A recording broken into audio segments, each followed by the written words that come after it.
সিজদার রাতও ভোর হয়, নেশার রাতও ভোর হয়। হ্যাঁ, আজ রাত যে যুবক আল্লাহকে সিজদা দেয় তারও ভোর হয়, যে মদের নেশায় পড়ে থাকে তারও কি হয়ে যায়, ভোর হয়। স্বার্থপর এই দুনিয়া যুবক, নওজওয়ান মনে রাখো, স্বার্থপর এই দুনিয়া কারো কথা মনে রাখে না, কারো জন্য থেমে থাকে না। আমি এই পরশুদিন দেখছি, গতকালকের আগের দিন সকাল 6:30 বাজে আমি আমার বাজারে, ময়নামতি সাবের বাজার, ওইখানে দেখছি একটা হাইয়েস্ট গাড়ি একটা ট্রাকের মুখোমুখি হইয়া, হাইয়েস্ট গাড়িটার ড্রাইভারটা জাগাত তারে বাইরে করছে টাইম না হেসরাইয়া, কিছুক্ষণের মধ্যে লোকটা মারা গেছে। আমি একটা জিনিস খেয়াল করছি, অনেকক্ষণ তাকাইয়া আমার সাথে ড্রাইভারের আমি বললাম, কি স্বার্থপর এই দুনিয়া, একটা গাড়ি কেউ তার জন্য থামলো না, কারো হাতে সময় নাই, সবাই হরন দিয়া সাইড করে এমনে হেমনে করে সব চলে যায়, কোনো ড্রাইভারও থামে না বন্ধু, যে একটা লোক তো মরে গেছে, আরে মরে গেছে, তুই মরে গেছ, আমার হাতে সময় নেই। এই জন্য স্বার্থপর এই দুনিয়া, বড় স্বার্থপর, হয় কারো জন্য থামে না, কারো কথা অপেক্ষা করে না। চলতে তোমার কথা কেউ মনে রাখবে না। তুমি যদি নষ্ট হয়ে যাও, তুমি যদি কবরে আযাব হয়, তোমার যদি জাহান্নামের আগুন তোমারে পুড়তে হয়, আল্লাহর কসম বন্ধু, তোমার পতন তুমি করে দিলা, নিজেরে নষ্ট তুমি করে দিলা, শেষ পর্যন্ত দেখবা কেউ তোমার কথা মনে রাখবে না। এই পৃথিবী ধোঁকা, ধোঁকা। চলো এই জন্য আল্লাহর দিকে ফিরে আসি।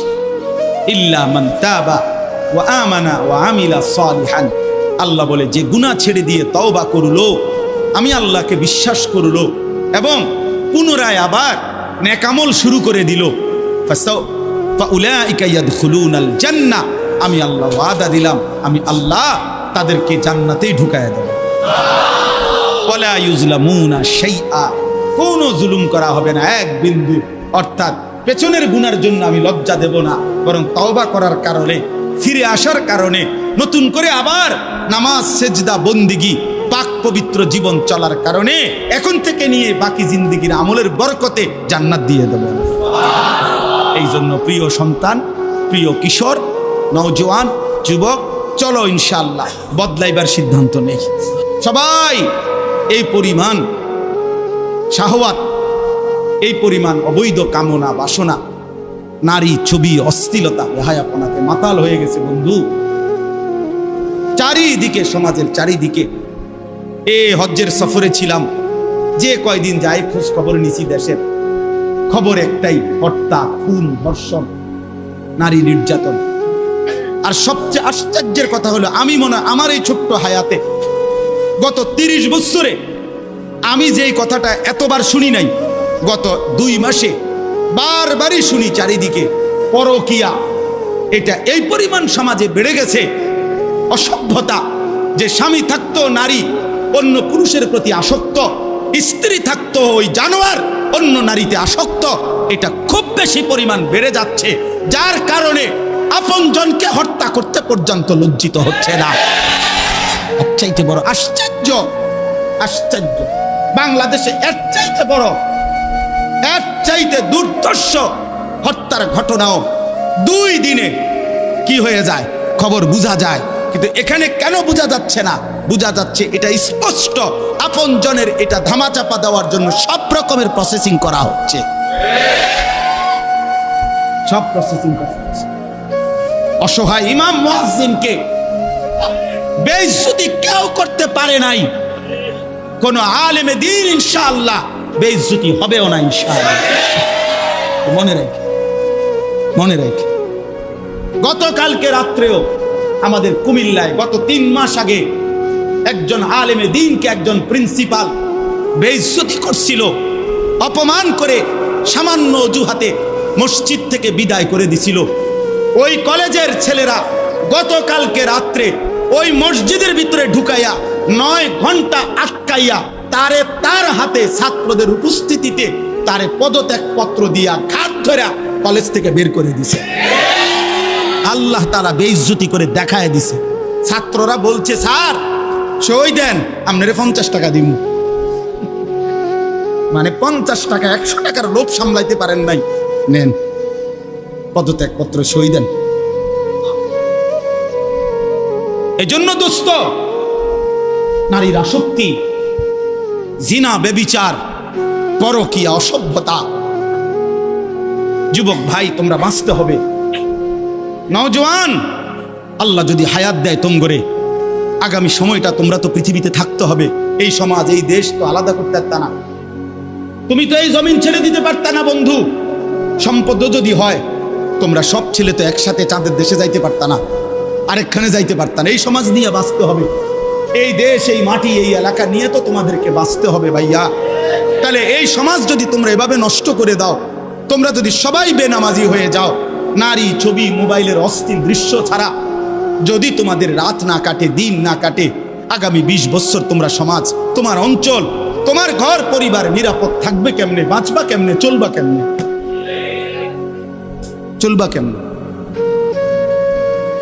বলো ভাইয়া?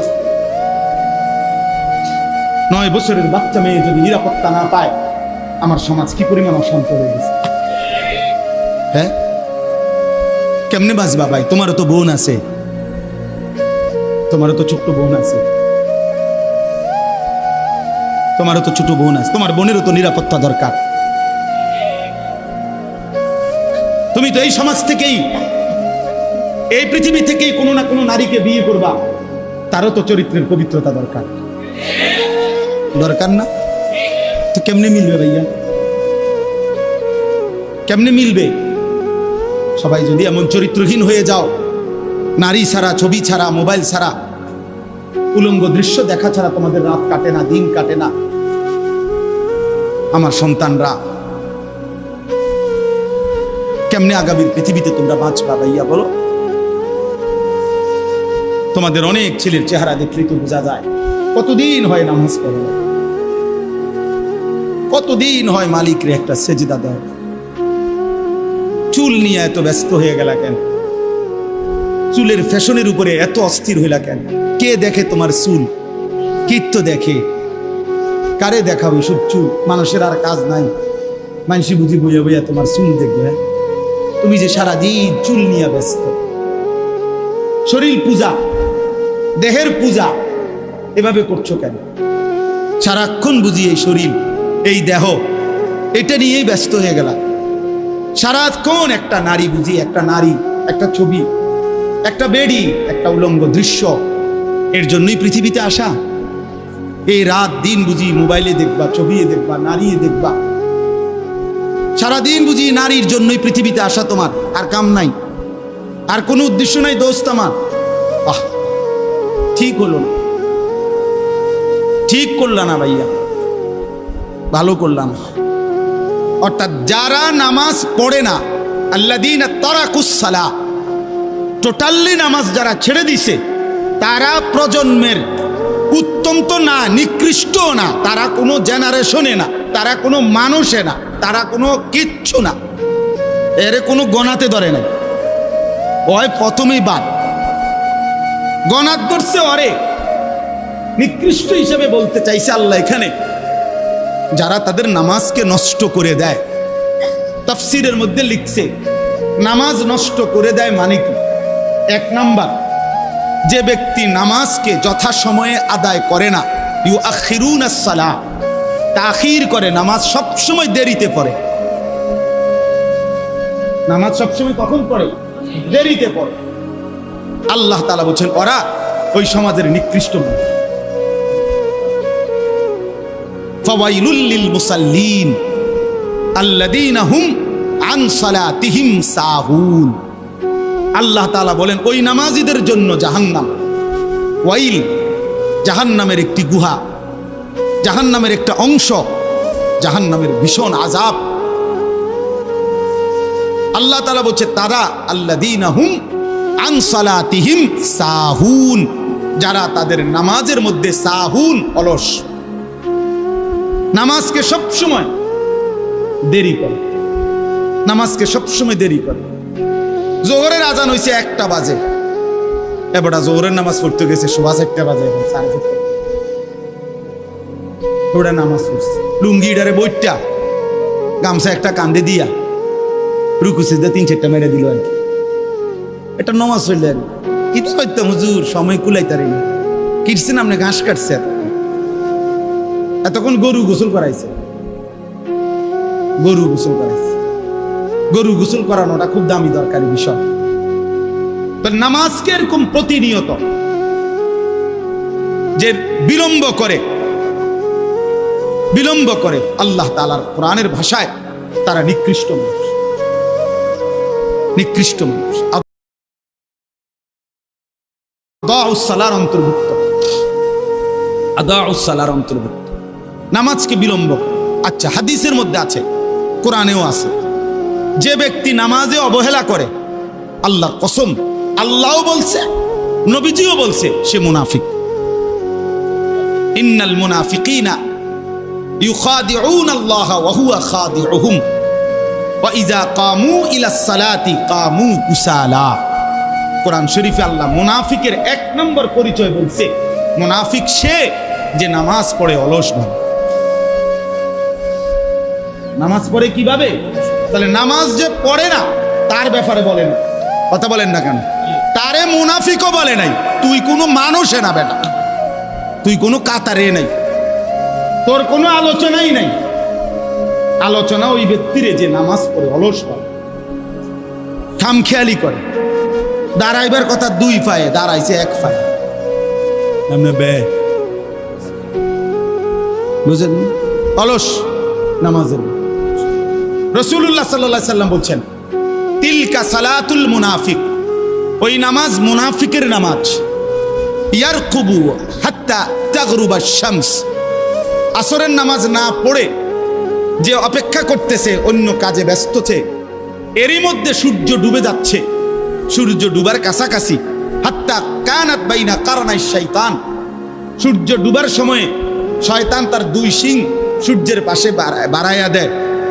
আল্লাহ নবী সাল্লাল্লাহু আলাইহি সাল্লাম বলেন, কামা ফানাক্কারা আরবাআন, সূর্য ডুবে যায়, এই সময় ওই আসরের নামাজের জন্য দাঁড়াইয়া 4 রাকাতে যেন 4টা ঠুক্কর মারছে। লা ইয়াযকুরুল্লাহ ইল্লা কালিলা, ঠিক মতো তাসবিহগুলো নামাজের আদায় করে নাই। রাসূল বলছে 3 বার, ওইটা মুনাফিকের নামাজ, মুনাফিকের নামাজ, মুনাফিকের নামাজ, মুনাফিকের নামাজ। তোর মতো নিকৃষ্ট, নির্লজ্জ, বেহায়া আল্লাহর জমিনে তো কোনো কুত্তাও হয় না, কোনো কুত্তাও তো এরকম হইতে পারে না। কুত্তাও যদি আল্লাহ তাআলা সেজদার হুকুম দিত তো সে দিত, তাকে তো আল্লাহ সেজদার হুকুম দেয় নাই, এই জন্য সে সেজদা দেয় না। তুমি নাফরমানের তো আল্লাহ সেজদার হুকুম দিছিল, দিলা না কেন? তোমার তুলনা তো জানোয়ারের সাথে হয় না, এই জন্য তো আল্লাহ বলছে বালহুম আদাল, ওই জানোয়ারের চাইতে নিকৃষ্ট। ওর উদাহরণ নাই, ওর তুলনা কুকুরের সাথেও না, ওর তুলনা শুকরের সাথেও না। আল্লাহর কোন সৃষ্টির অন্তর্ভুক্ত না। বলো মিয়া, এত বিবেকহীন কেমনে হইলা? আফা হাসিবতুম আন্নামা খালাকনাকুম আবাসান, কি ভেবেছো বান্দা আমি তোমাকে অনর্থক বানিয়েছি? তোমাকে আমি একদিন, আমি আল্লাহ 1 সেকেন্ডে চাইলে পারি, কুন ফায়াকুন, আমি হও বললেই হয়ে যায়। সেই আমি 9 মাস কেন লাগাইলাম? 9 মাস লাগাইলাম। আরে বলো কি বান্দা? নিজ হাতে খালাকতুহু বিয়াদিয়া, আল্লাহ বলেন আমি আমার নিজ কুদরতি হাতে আমার বান্দাকে আমি বানাইছি, আমি বানাইছি।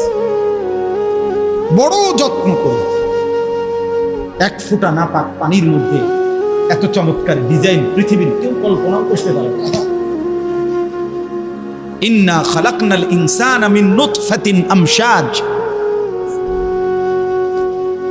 বীর্যের 1 ফোঁটা থেকে আমি আল্লাহ তাআলা মানুষকে বানিয়েছি। এত সুন্দর চমৎকার নাক, কান, ডিজাইন। কোন পানির 1 ফোঁটার উপরে, 1 ফোঁটা পানির মধ্যে কেউ কোনো ডিজাইন করুক, কি দিয়ে করবে? পানির উপরে ডিজাইন করে কেমনে? আবার রব্বুল আলামিন বলে সেই পানির নাপাক ফোঁটা দুর্গন্ধযুক্ত আমি তার মধ্যে এমন সুন্দর একটা ডিজাইন করেছি।